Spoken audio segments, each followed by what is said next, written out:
사람들이 예수님께서 만져주심을 바라고 어린아이들을 데리고 오매 제자들이 꾸짖거늘 예수님께서 보시고 노하시어 이르시되 어린아이들이 내게 오는 것을 용납하고 금하지 말라. 하나님의 나라가 이런 자의 것이니라.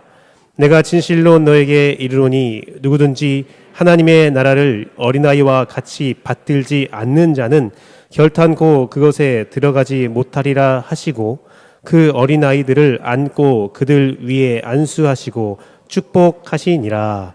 아멘. 오직 예수님, 예수 그리스도의 은혜와 평강이 여러분 삶 가운데 충만할지어다. 성삼일체 하나님께 감사와 경배와 찬양과 영광을 올려드리며 오늘도 예수님만 전하도록 하겠습니다. 오늘은 어린이 주일이죠. 어린이 주일에 어떤 말씀을 전할까 했는데 사실 어린이 주일은 이제 교육부서에서 어린이 주일로 잘 지키고 있고요. 우리는 어떻게 할까라고 고민하는 가운데 마가복음 10장 13절에서 16절 말씀을 가지고 어린이를 어떻게 대하는 게 좋을까? 예수님께서 어린이를 대하는 태도를 우리가 함께 말씀을 묵상하기를 원합니다. 죄송한데 여기 이쪽 불 좀 꺼주시겠어요? 왜 그러면 여기 불이 이 보드판에 비쳐서 눈 좀 아프게 할 수도 있거든요. 아무도 안 맞았는데 저만 그런가요? 좀 제가 아침에 와서 보니까 이 불이 이렇게 보드판에 비치면서 좀 눈부시는 분이 있을까 하더라고요. 네, 어쨌든 어린아이를 예수님께서 대하는 태도를 통해서 우리가 어린이를 어떻게 대할까, 우리 재원교회의 어린이들을 어떻게 대하는 게 좋을까라는 말씀을 전하고자 합니다. 그러면 간혹 가다가 이런 말씀 하시는 분이 있어요. 저희 가정에는 어린이가 없습니다. 그렇죠? 어린이가 없습니다. 그러면 이 말씀을 어떻게 보냐면 성도들이 약자를 어떻게 대해야 되는가. 단순히 어린이만 말하는 것이 아니라 연약한 자를 예수님께서 어떻게 대하시는가로 말씀을 보시면 됩니다. 오늘 말씀 보니까 어린이를 데려온 부모를 제자들이 어떻게 합니까? 꾸짖죠. 말도 안 되는 일이 벌어졌어요. 오늘 시대로 보면 말도 안 되는 일이거든요.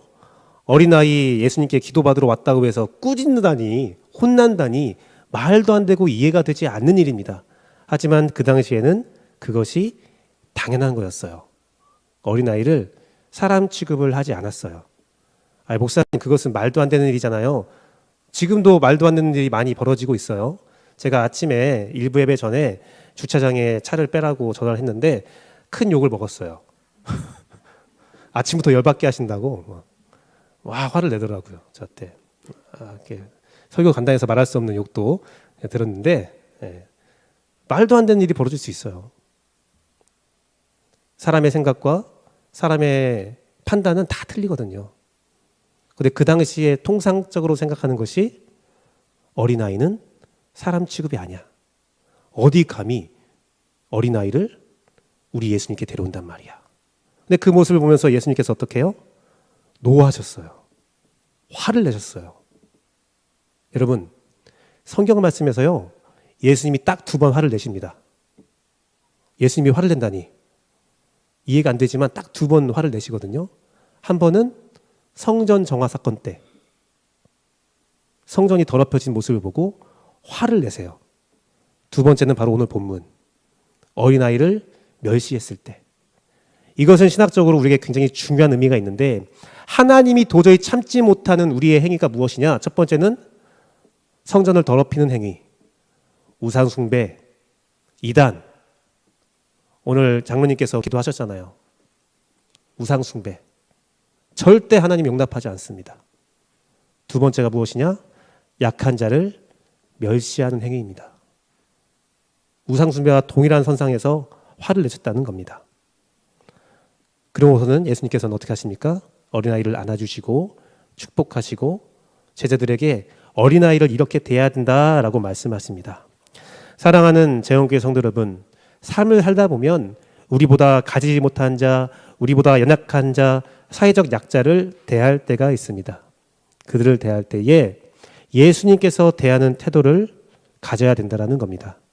오늘 말씀을 통해서 약자를 어떻게 대할까를 배우시고 우리의 육적인 또 영적인 자녀들을 예수님이 대하는 방법으로 대한다면 우리 교회는 또한 여러분의 가정은 이 사회는 더욱더 아름다운 공동체가 될 것입니다.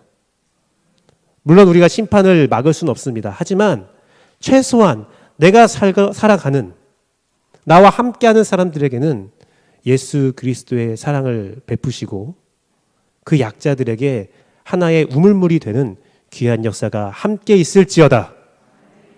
예수님께서 어린이를 대하는 태도, 약자를 대하는 태도 첫 번째는 어린아이가 온 것을 용납하셔 주었습니다. 그것은 어린이를 받아주시는 거예요. 예수님은 약자를 받아주시고 세워주십니다. 14절 말씀 보니까 예수님께서 보시고 노하시어 이르시되 어린아이들이 내게 오는 것을 용납하고 금하지 말라라고 합니다. 약자를 억압하는 것에 대해서 아주 강하게 반응을 보이시는 거죠. 이 노하셨다는 것은 아가나크테오라는 헬라어인데요. 격분했다는 건데 이 원어가 중요합니다. 원어에서 왜 격분했냐면 많이 슬퍼서. 지금 주님은 화를 내시는데 화를 내는 게 분노가 아니에요. 슬픈 거예요. 슬픈 거예요.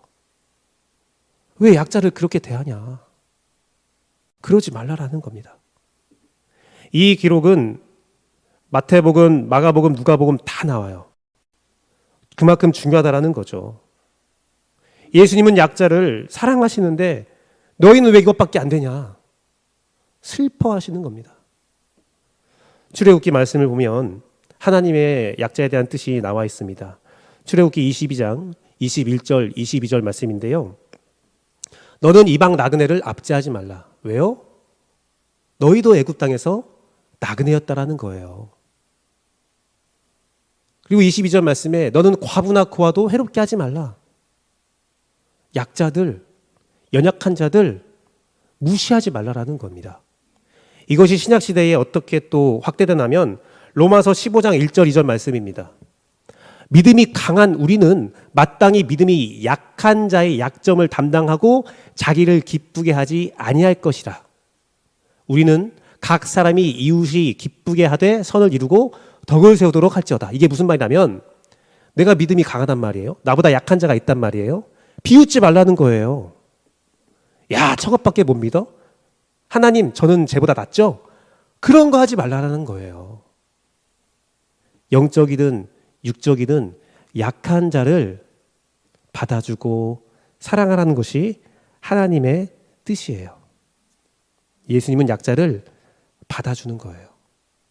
사랑하는 재원교회 성도 여러분, 심리학의 3대 거장이라는 사람이 있어요. 알프레도 아들러라는 사람인데 그 사람이 주장한 것이 이거래요.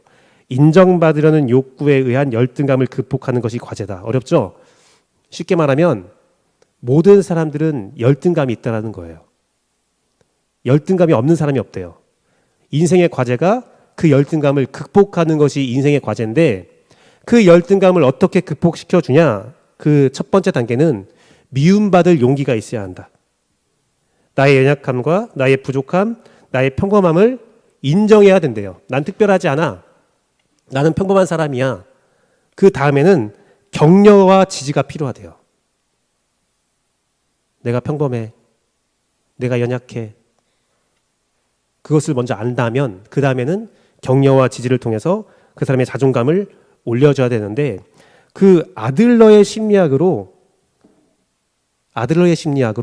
선생님들이 그 초등학생, 중학생 아이들을 격려했던 사례집이 있어요.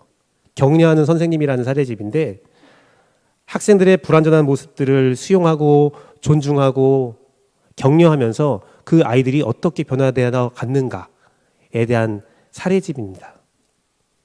사랑하는 재원교회 성도 여러분, 우리는 약자에 대해서 지지해주고 격려해줘야 돼요. 우리는 그들을 받아주어야 합니다. 개구리, 올챙이적 생각해야 된다는 거죠. 사실 이 말씀을 들으면서 저도 부끄럽습니다. 잘 안 되거든요. 저도 안 돼요. 저도 제 자녀에 대해서 억압적인 모습을 보일 때가 있습니다. 아버지의 권위를 살린다는 마음으로 이놈! 할 때가 있어요. 한편으로는 그 슬퍼하는 아이들 보면서 한편으로는 불쌍한 마음이 들고, 반쪽은 내가 더 당했어. 나 잘할 때는 말이야, 나 때는 말이야 하면서 아이들에게 훈계하는 내용이 있습니다. 그런데 항상 그 폭풍우 같은 시간이 지나면 진짜 미안한 마음이 드는데, 유독 첫째에 대해서 미안한 마음이 들어요. 왜 그러냐면, 여러분, 우린 다 처음이잖아요. 부모 생활 처음이었어요. 지금 오늘 특별히 청년들이 많이 앉아 있는데, 여러분 부모들 다 처음이에요. 초짜예요, 초짜. 부모 처음이었습니다. 그래서 잘 몰랐어요. 우리 첫째가 둘째의 잘못을 저한테 고발할 때가 있습니다. 아버지, 제가 잘했어요. 저한테 고발을 해요. 그 이유가 무엇입니까? 혼내라는 거죠. 자기가 그거에 대해서 혼났으니까. 근데 저 첫째 키울 때는 그게 큰일 난 건 줄 알았어요. 밥상머리에 예절, 반찬, 투정, 큰일 난 줄 알았어요. 근데 키워놓고 보니까 별거 아니더라. 둘째를 고발했는데 제가 그냥 넘어가는 거예요. 그래? 알았어. 첫째는 상처를 받는 겁니다. 날 미워하나? 그런 거예요. 우린 다 처음이잖아요. 우리는 잘 모르잖아요. 나도 부족하고 나도 평범했잖아요. 그러한 마음으로 자녀를 대해야 합니다. 나도 못한다. 나도 몰랐다. 그 마음으로 자녀에게 조금 더 넉넉한 제가 됩시다. 제가 더 넉넉해질게요. 제 아내가 보고 있는데 지킬 수 있을지 겁나지만 넉넉해 볼게요. 이와 마찬가지로 우리 재원교회가 여러분의 가정에서, 사회에서, 사업장에서, 교회에서 우리 어린아이, 영적인 어린아이도 넉넉하게 바라보는 여러분 되기를 간절히 바랍니다. 제가 오늘 실수를 했죠. 교도문을 빼먹었어요. 다들 알고 있는데 저만 몰랐어요. 능숙합니다. 항상 했던 거예요. 그것도 실수할 수 있다니까요. 오늘 설교를 위해서 큰 그림 그린 겁니다. 우리는 실수할 수 있어요. 서로 용납하는 재원교회 되기를 간절히 바랍니다. 예수님은 어린아이를 용납하셨어요. 두 번째는 안고 안수하며 축복하셨어요. 어린아이의 손을 대시고 사랑하신 겁니다. 이것은 소유 삼아준다는 의미가 있어요. 어린아이를 안아주고 손대시면서 사랑을 해주셨어요. 16절 말씀 보니까 그 어린아이들을 안고 그들 위해 안수하고 축복하시니라. 안수는 헬라어로 케이르인데 그 상징적인 의미가 있어요. 단순히 머리에 손을 얹는 것도 끝나는 것이 아니라 능력을 주신다는 뜻이 있어요. 그리고 내 편이다 라고 선언하는 뜻이 있어요. 그리고 내 소유다 라고 선언하는 의미가 있다는 겁니다. 이 어린아이에게 능력 주시고 내 편이라 선언하시고 내 소유다 선포하신 겁니다. 저는요, 예수님께서 좀 오버하지 않았을까 싶어요. 제자들 본 앞에서 크게 안수하고 이렇게 해도 되는데 하고 안고 번쩍 들고 거기에 모인 모든 사람들이 볼 수 있도록 이 아이는 내 거야. 내 소유야. 나의 능력이야. 사랑하는 재원교회 성도 여러분, 그 예수님께서 지금 우리 재원교회를 안고 계십니다. 여러분을 안아주고 있습니다. 세상에서 어떠한 말을 들어도 연약한 우리를 고백한다면 주님은 우리를 안아주세요. 그 안아주심을 믿고 우리도 약자를 안아야 된다는 겁니다. 예수님은 병자와 죄인과 늘 함께 하셨습니다. 욕을 먹어도 병자와 죄인과 함께 하시면서 병자니까 의원이 필요한 거야. 악인이니까 내가 온 거야. 라는 말씀을 하십니다. 그러면서 그 사랑에 대한 극치를 요한복음 13장 1절 말씀을 통해서 선포하시는데요. 유월절 전에 예수께서 자기 세상을 떠나 아버지께로 돌아가실 때가 이른 줄 아시고 같이 할게요. 둘, 셋. 세상에 있는 자기 사람들을 사랑하시되 끝까지 사랑하시니라. 끝까지 사랑하시니라. 사랑하는 재원교회 성도 여러분, 이 말씀은 원로 목사님, 인종환 목사님도 되게 좋아하는 말씀이라고 말씀하셨듯이 저도 굉장히 좋아하는 말씀인데 이 말씀에 한 가지 비밀이 있어요. 예수님께서 사랑하시는데 끝까지 사랑한다 하셨거든요. 우리는 끝이 어딘 줄 알고 있습니다. 어느 정도 생각을 합니다. 하지만 알파와 오메가 되신 예수님, 시작과 끝이 되신 예수님, 그리고 그의 안에서 영원한 생명을 얻는 우리는 그 끝이 없음도 알고 있다라는 거예요. 예수님께는 끝이 없어요. 그럼 이 말씀이 무엇입니까? 끝까지 사랑한다는 것은 영원히 영속적으로 우리를 사랑한다는 뜻입니다.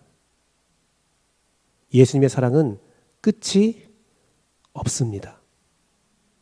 여러분을 영원히 사랑하는 예수님, 그 사랑 가운데 살아갑시다. 그리고 그 사랑으로 이웃을 사랑합시다. 예수님께서는 마가복음 1장 41절 말씀을 통해서 나병 환자를 어떻게 대하는지 보여주세요. 예수님께서 불쌍히 여기사 손을 내밀어 그에게 대시며 이르되, 손을 댔거든요. 우리 나병 환자들에 대해서 어떻게 생각합니까? 옛날에는요, 같이 호흡해도 그 자리에 같이 있어도 병이 옮는다라고 생각했고 손을 댄다는 것은 상상도 못했어요. 하지만 예수님은 손을 대세요. 함께 하십니다. 이 사랑이 재원교회 가운데 충만할지어다. 사랑하는 성도 여러분, 제가 한 교회를 소개하려 합니다.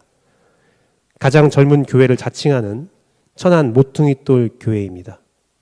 허은석 목사님인데요. 여기 모자에 대장이라고 써 있네요. 되게 젊으신 분이신데 세상에 가장 젊은 교회라고 하면서 어린아이들을 위한 목회를 하고 있는, 청년들을 위한 목회를 하고 있는 목사님이세요. 천안에서 사역하고 있는데 다음 사진 보면 본당의 모습이 나옵니다. 네. 이 컴퓨터가 많은데요. 역시 젊은 세대니까 컴퓨터를 이용해서 뭐 하나 보다 생각할 수 있는데 게임을 하고 있는 장면입니다. PC 게임을 하고 있어요. 한쪽에서는 예배를 준비하고 있고 한쪽에서는 청년들이 PC 게임을 하고 있습니다. 집에서 하면 등짝 스매싱을 맞았을 텐데 교회에서는 하고 있어요. 상상이 되세요? 재원교회 피아노 옆에 컴퓨터가 쫙 나열되어 있고 청년들이 막 게임하고 있는 장면. 야, 내가 집에서도 보는데 여기서도 봐야 되나? 그래서 이분은요, 1층에, 교회 1층에 아이들이 놀 수 있는 아지트를 만들어서요, 게임기도 갖다 놓고 PC방처럼 만들었대요.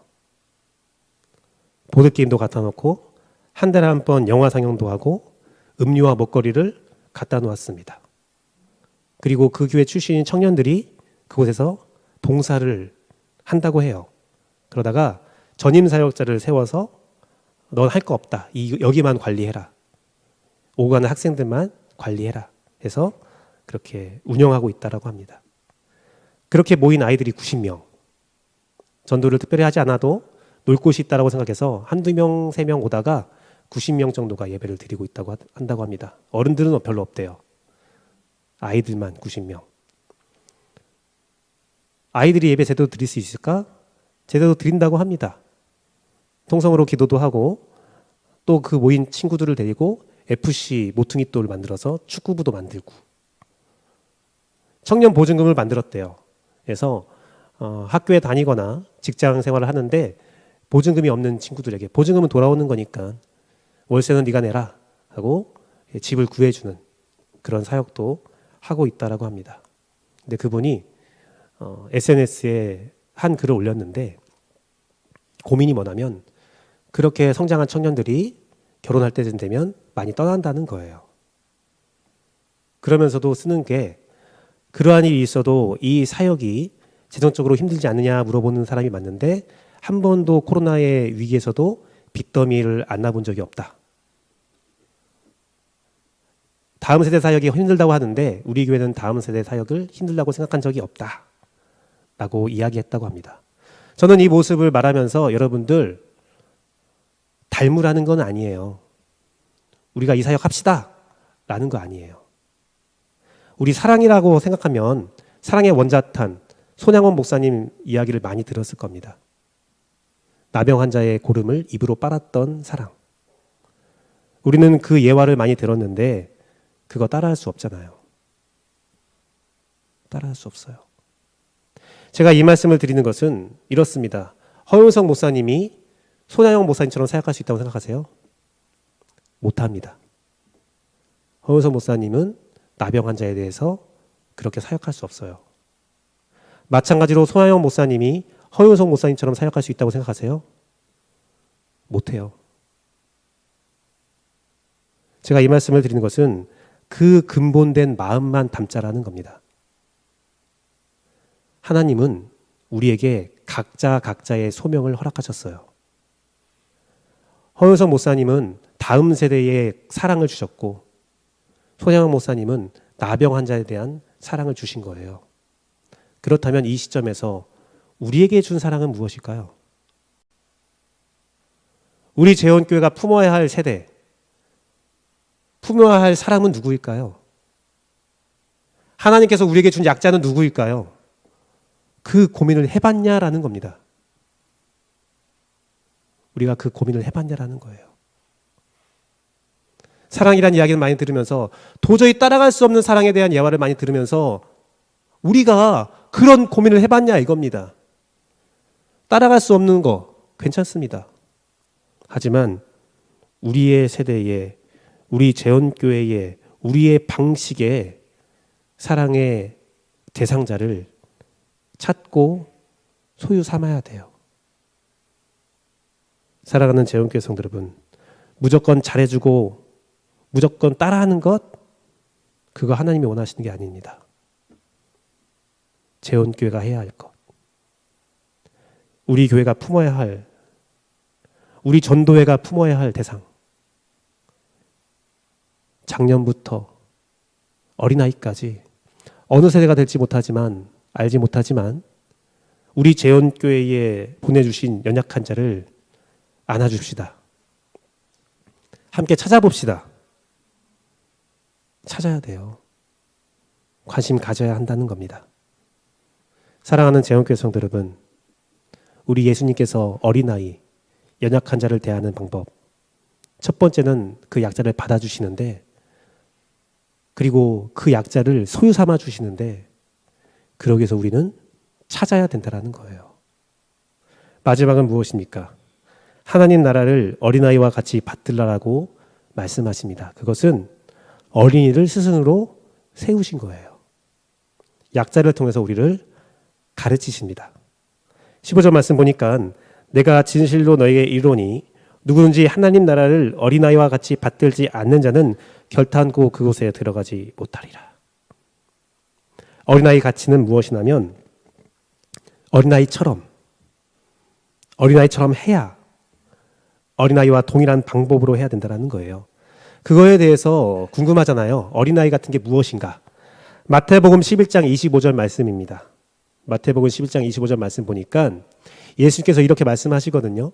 그때 예수님께서 대답하여 이르시되 천지의 주제이신 아버지여 이것을 지혜롭고 슬기 있는 자들에게는 숨기셨어요. 네, 어린아이에게 나타나심이 감사하다. 이 어린아이가 어떤 모습을 가지고 있느냐? 마태복음 21장 15, 16절 말씀을 보겠습니다. 대제사장들, 지혜로운 자들이죠. 서기관들, 지혜가 있는 자들입니다. 예수께서 하시는 이상한 일과 또 성전에서 소리질러 호산나 다윗의 자손이여 하는 어린이들을 보고 노하였다는 거예요. 예수님의 기이한 일을 보고 어린아이들은 소리질러서 호산나 다윗의 자손이여 우리를 구원하소서 라고 얘기했는데 그것을 보고 노했다는 거예요. 16절 말씀에 그거에 대해서 예수님께서 이렇게 말씀하십니다. 그들이 하는 말을 듣느냐? 예수님께서 이르시되 그렇다. 어린 아이와 젖먹이들의 입에서 나오는 찬미를 온전하게 하셨나이다. 함을 너희가 읽어본 일이 없느냐? 시편 8편 2절 말씀이거든요.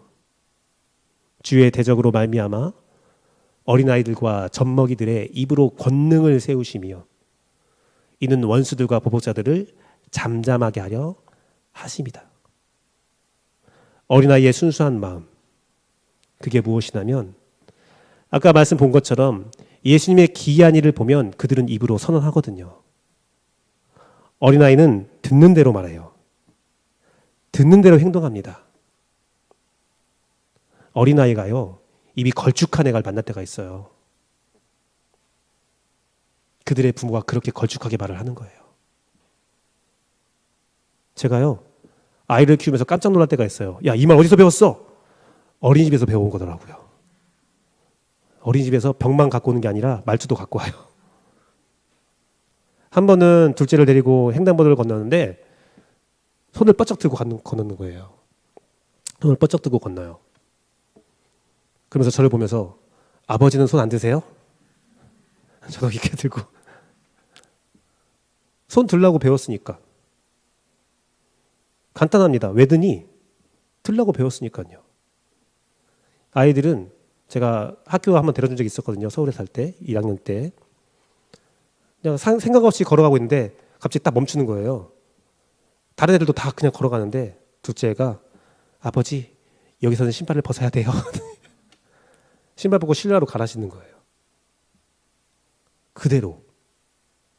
다른 사람 안 해도 선생님이 시키면 그거 해야 돼. 선생님이 시키면 그렇게 말해야 돼. 그게 어린아이예요. 말씀대로, 들은 대로, 배운 대로.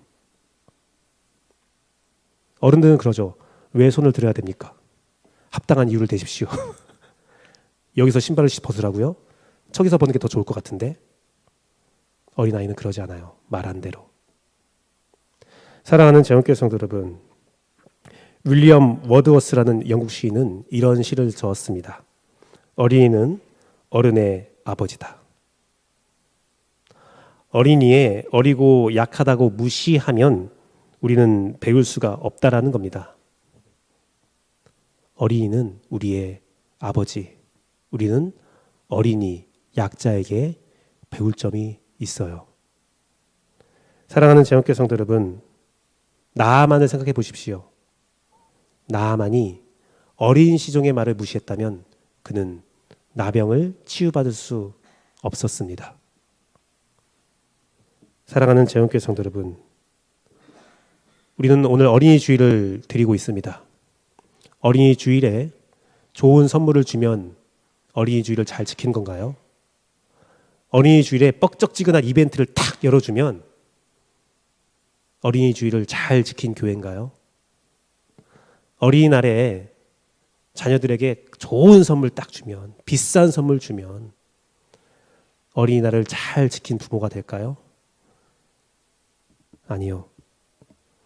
그 어린이를 존중해주고 세워주고 그냥 교육부서야 하는 게 아니라 우리 교회의 하나의 일원으로 받아주고 그들의 말을 들어주고 그들의 생각을 들어줄 때 우리는 어린이 주일을 잘 지킨 거예요.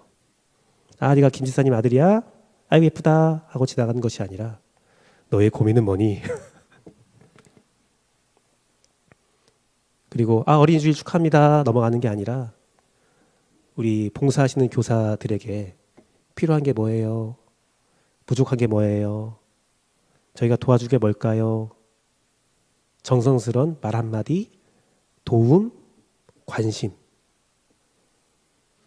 그게 어린이날을 잘 지키는 방법입니다. 사랑하는 재원교회 성도 여러분, 말씀을 맺도록 하겠습니다. 옛날에요, 라떼는 말이지 라는 말이 유행했대요. 근데 지금은 우리들은 말이죠 라는 말이 유행한대요. 우리들은 말이죠.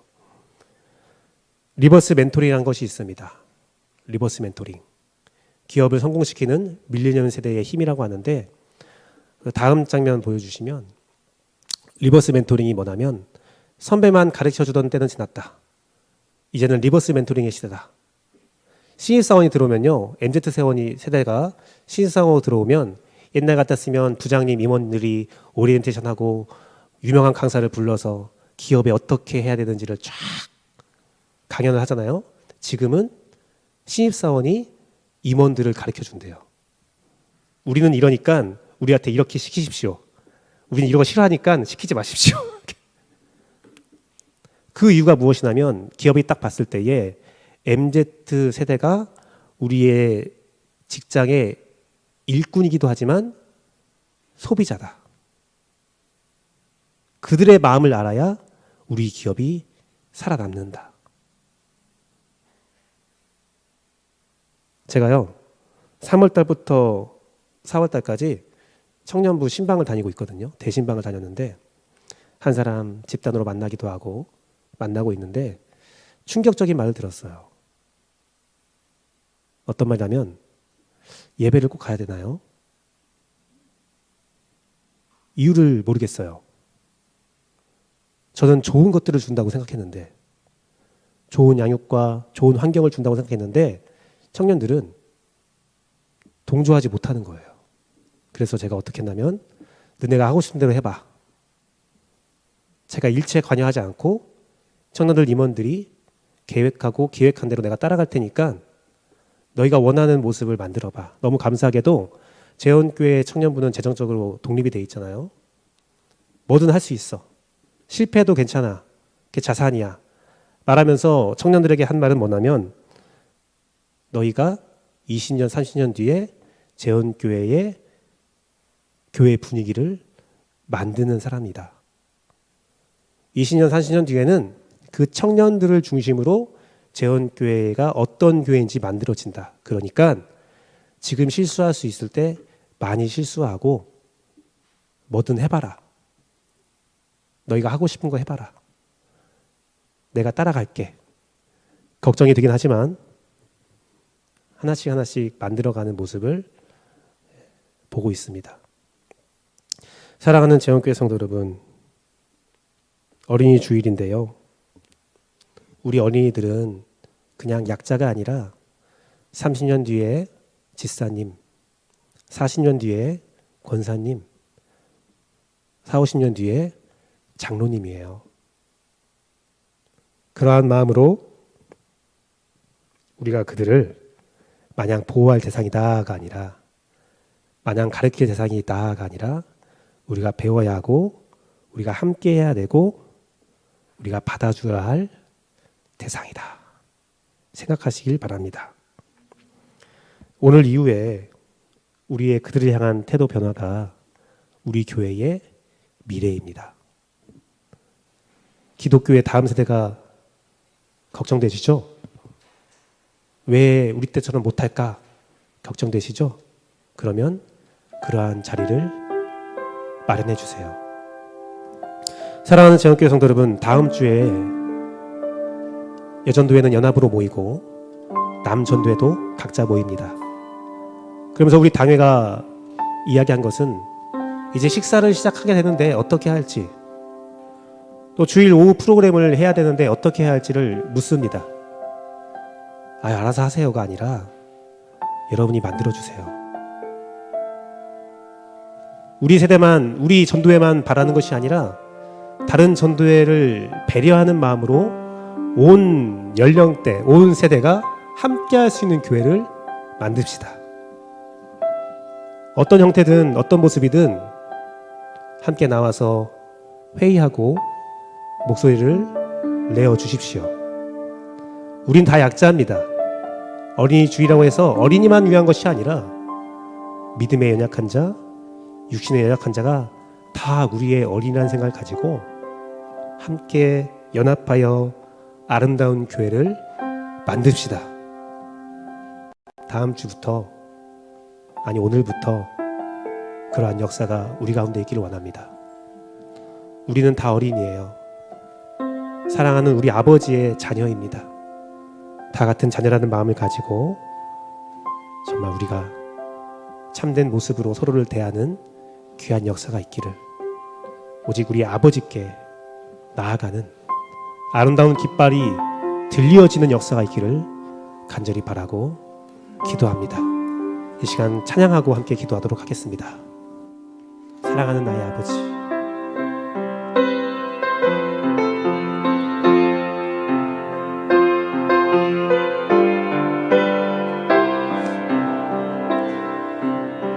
사랑하는 나의 아버지, 이름 높여드립니다. 주의 나라 찬양 속에 임하시니 능력에 주께 찬송하네. 전능하신 하나님 찬양, 언제나 동일하신 주, 전능하신 하나님 찬양, 영원히 다스리. 우리 한 번 더 고백합시다. 사랑하는 아버지, 사랑하는 나의 아버지, 이름 높여드립니다. 주의 나라 찬양 속에 임하시니 능력에 주께 찬송하네.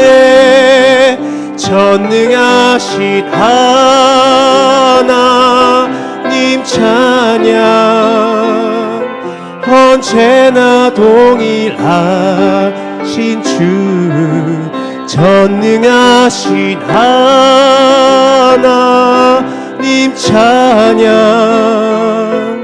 영원히 다스리네. 나 주의 이름 높이리, 나 주의 이름 높이리, 나 주의 이름 높이리. 하늘 높이 올린 깃발처럼 주의 이름 높이리. 전능하신 하나님 찬양, 언제나 동일하신 주, 전능하신 하나님 찬양, 영원히 다스리네. 이 시간 함께 기도하기 원합니다. 예수님께서 어린이들 대하는 태도, 우리가 성도들을, 연약한 성도들을 대하는 태도입니다. 연약한 자를 받아주십시오. 연약한 자에게 손을 대며 사랑을 전해주십시오. 연약한 사람에게 배우십시오. 미련하다 생각한 자, 연약하다 생각한 자, 우리가 그러한 판단을 버리고 그들과 함께하며 우리가 섬겨야 할 자가 누구인지 발견하는 재원교회 되기를 원합니다. 우리가 하나된 마음으로 같이 교회를 만들어가고 아름다운 교회 환경을 구축하는, 오직 하나님의 영광을, 그 깃발을 높이 드는 재원교회가 될지어다. 이 시간 함께 주님을 묵상하며 말씀을 묵상하며 함께 기도하도록 하겠습니다. 기도하시겠습니다.